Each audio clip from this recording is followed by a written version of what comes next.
Hey, what's up, guys? Clint Emery here, talking about the 4 pillars of marketing and how they apply to you as you being a brand yourself. So let's start there with you, the brand, okay? So you have a name brand into yourself. You have a reputation. So whether you like it or not, your name, how you look, how you dress, all those things go into you, the brand. You may be known for having some education. You may be known for your work ethic. You may not be a good brand in some cases too. You may have a bad reputation. So you got to get that in your mind that you are the brand. Okay, so start there. So step one, or the first pillar of marketing would be go back to Henry Ford and the Model T. If you have a good product, it will sell itself. And that is true to a certain extent. Okay, so you, the brand, if you use your personal power of being an expert on something, okay, that sells itself. If you are an electrician, then you're known for being an electrician, hopefully a good one.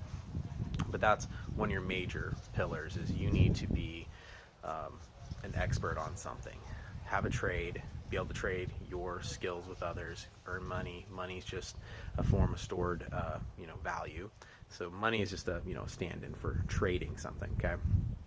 So the second pillar of marketing is the old door-to-door sales thing. Okay, you've seen Kirby, the vacuum cleaner people. They go door to door and they sell. So selling in itself is a whole skill set, right? Getting to yes and selling, and we'll cover that in a different video. But having a good team that goes door to door. And what is that door to door interaction? Well, that's that personal interaction. Okay, and so we're still talking personal power base right there.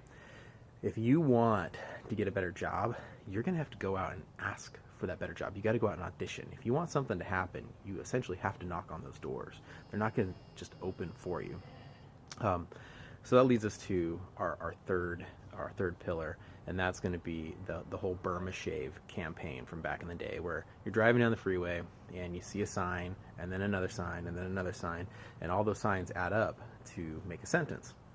So Burma Shave made that famous back in the day, and that's a marketing campaign. It's a way to get people's attention. It's a crafty way to do. Okay, so if through repetition, obviously, they're going to get their point across. So Doritos in movies, or Coca-Cola in a movie, or Kia or Toyota in movies, you'll see that repetition. Okay, sponsored ads on social media, you see that a lot. So through this hitting you repeatedly, they're going to get you to buy their product, or at least trust their product, because the more exposure you have to it, the more trustworthy that is. And that's a cognitive bias, of course. It's the mere exposure effect.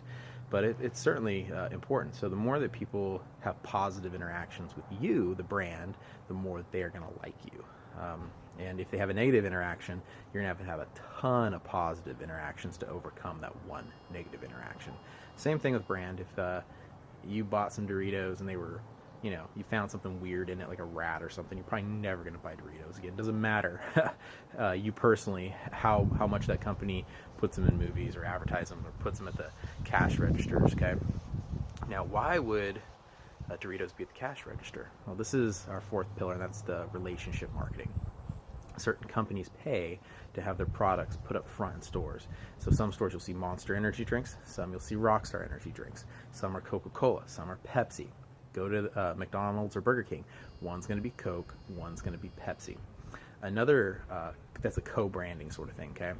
And you may want to co-brand, with your company. You're known for being good in this company, and people know you from that company as well, which will get you another job in another company and having a good reputation too. And a lot of times in society these days, people do hop from company to company. They don't stay in one. But back to the relationship and the business-to-business marketing that happens.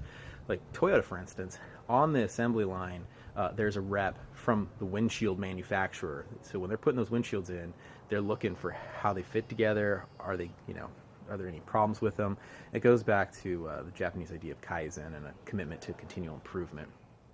But what you need to know is you need to have relationships. There's no substitute for networking, okay?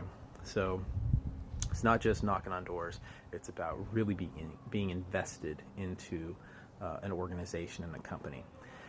So if you're an independent kind of guy, like entrepreneur, you have like maybe you do studio work, you're a session musician. Well, that applies to you too. Like, you are the brand, obviously, and if you are co-branded then with a major studio, great. You're going to be known for your style of music, your craftsmanship when you turn up into the studio, and kind of what you provide there. So, 4 pillars. You need to have all of them working for you, and we could talk in depth about each one of those, obviously. But think about how they don't just apply to a business and an organization; they apply to you as the brand, because branding and it's going to happen whether you like it or not. So you should just embrace it, understand it, and be able to negotiate it. Well, if you have any questions, hit me up in the discussions. Awesome. Thanks. Bye.